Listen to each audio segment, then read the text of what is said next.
یہ وہ باتیں ہیں جو پہلے صحیفوں میں موجود ہیں، حضرت ابراہیم اور حضرت موسیٰ کے صحائف میں بھی یہ باتیں موجود ہیں۔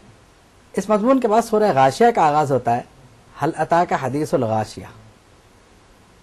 اس میں قیامت کی ہولناکیوں کا ذکر ہے، اور اس میں جہنمیوں کی غذاؤں کا ذکر ہے، اور یہ بتایا گیا کہ جہنمیوں کی قیامت کو کیا حالت ہوگی اور ان کی مہمانی وہاں کس طرح ہوگی۔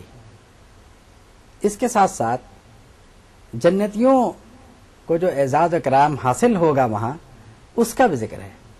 فرمایا کہ جنتی جو ہیں ان کے چہرے نہ صرف کھلے ہوئے ہوں گے، بلکہ وہ اللہ کی نعمتوں سے لطف اندوز ہو رہے ہوں گے، اور انہیں اللہ کی رضا حاصل ہوگی، اور وہ فی جنت عالیہ، یعنی ایک بہترین قسم کی جنت میں ہوں گے۔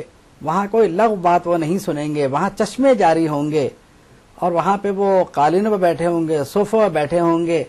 اور پھر فرمایا کہ یہ عربوں نے، یہ جو کفار مکہ ہیں، کیا انہوں نے اونٹ کی پیدائش پہ غور کیا؟ کبھی آسمان کو دیکھا کہ کتنا بلند ہے؟ تو جب یہ مخلوقات ہم پیدا کر سکتے ہیں تو ہمارے لیے قیامت کا لانا مشکل نہیں ہے۔ آپ ان کو ان کے حال پہ چھوڑ دیں۔ آپ یعنی ان کی ذمہ داری جو ہے وہ آپ پر نہیں ہے، آپ کا کام تبلیغ ہے، وہ آپ نے کر دی۔ اب رہی ان کی ذمہ داری، تو ان کا معاملہ ہم پہ چھوڑ دیں۔ اور یعنی کس کا؟ الا من تولی و کفر، جس نے کفر کیا وہ آپ اس کی ذمہ داری سے بری ہیں، یعنی صاحب ایمان لوگوں کے شفاعت تو آپ کرائیں گے۔ فیعذبہ اللہ العذاب الاکبر، اللہ انہیں بہت زبردست عذاب دے گا، بہت بڑا عذاب ہے جو ان کے لیے ہے۔ تو ان کا لوٹانا، یعنی ان کو لوٹنا ہماری طرف ہے، اور پھر ان کا حساب لینا یہ ہماری ذمہ داری ہے۔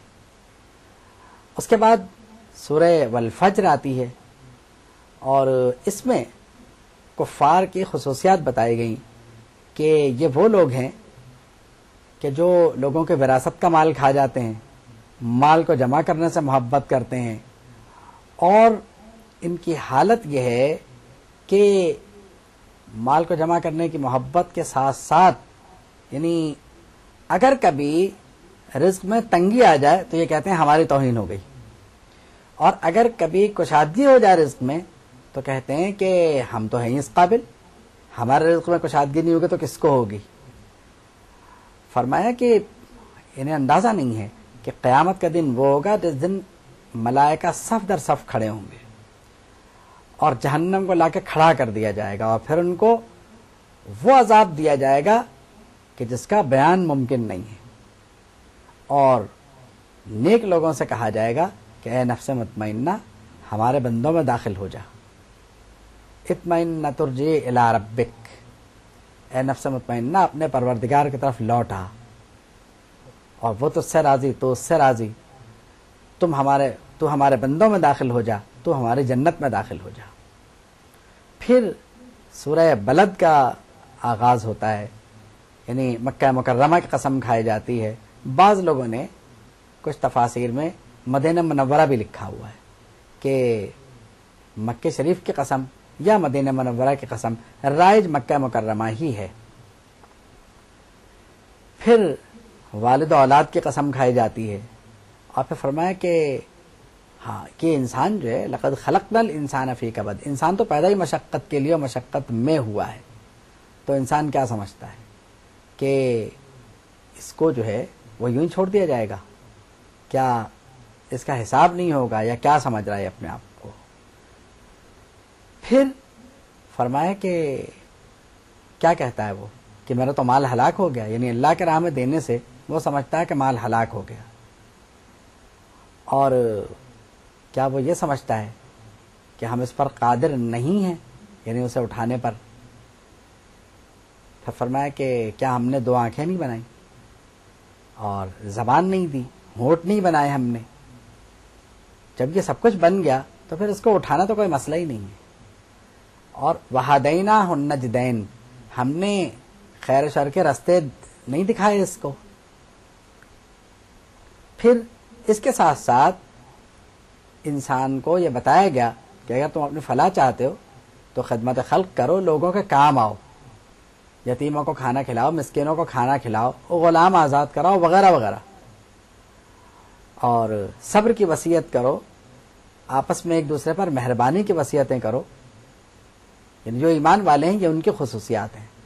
پھر فرمایا کہ جنہوں نے کفر کیا، ہماری آیتیں جھٹلائیں، ان کا جو ٹھکانہ ہے یہ اصل میں اصحاب المشأمہ ہیں، اور یہ جو ہے یہ ایک ایسی آگ میں ہوں گے جہاں سے یہ نکل نہیں پائیں گے. پھر سورہ والشمس کا آغاز ہوتا ہے.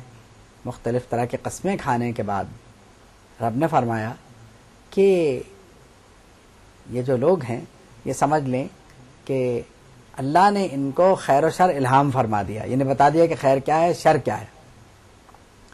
اب قد افلح من زکاہا، جس نے اپنا تزکیہ کیا اس کی تو خیریت ہے، اور جس نے یہ نہیں کیا وہ رسوا ہوا. پھر فرمایا کہ قوم سمود نے یعنی جب جھٹلایا تو ان کا انجام تمہارے سامنے ہونا چاہیے کہ حضرت صالح کی جو اونٹنی تھی اور جس طرح انہوں نے اس کے ساتھ رویہ اختیار کیا اور اس کے کوچے کاٹ دی، تو پھر اس کے نتیجے میں ان پر عذاب آیا. تو اے اہل مکہ، تم تو کچھ ہو ہی نہیں، وہ تو تمہارے مقابلے میں بہت بڑی چیز تھے، طاقت میں بھی، دولت میں بھی، اور کوئی کمی ان کے پاس نہیں تھی، مگر اللہ کی ایک نشانی کے ناقدری کی بنیاد پر ان کو سزا ملی. اس کے بعد سورۃ اللیل کا آغاز ہوتا ہے. سورۃ اللیل میں اللہ رب العالمین نے یعنی بخل کی مذمت فرمائی اور سخاوت کی تعریف فرمائی، اور فرمایا کہ بخیل کے لیے اور اپنے جھٹلانے کی وجہ سے اور بخل کی وجہ سے حالات مشکل ہو جاتے ہیں. سخی کے لیے اپنی سخاوت اور ایمان کی وجہ سے بہت سارے آسانیاں پیدا ہو جاتی ہیں، اور پھر اسے اللہ کی رضا نصیب ہوتی ہے، اسے اللہ کی ناراضگی نصیب ہوتی ہے. اور فرمایا کہ پھر یہ ہوگا وَلَسَوْفَ يَرْضَىٰ، اللہ تعالیٰ اسے بھی راضی فرما دے گا. یعنی اسے بھی ظاہر بات ہے کہ اس کا صلہ ملے گا تو رب بھی راضی ہو جائے گا اور اسے بھی راضی کر دیا جائے گا. اس کے بعد سورہ والضحیٰ کا آغاز ہوتا ہے. کفار مکہ نے یہ کہنا شروع کیا کہ نبی کریم صلی اللہ تعالی علیہ وسلم کو معاذ اللہ ان کے رب نے چھوڑ دیا ہے. یہ کہنے کی دیر تھی کہ سورہ والضحیٰ کا نزول ہوا اور اس میں یہ بتایا گیا کہ آپ کو آپ کے رب نے بالکل نہیں چھوڑا، اور یہ کفار مکہ جو کہتے ہیں انہیں کہنے دیں.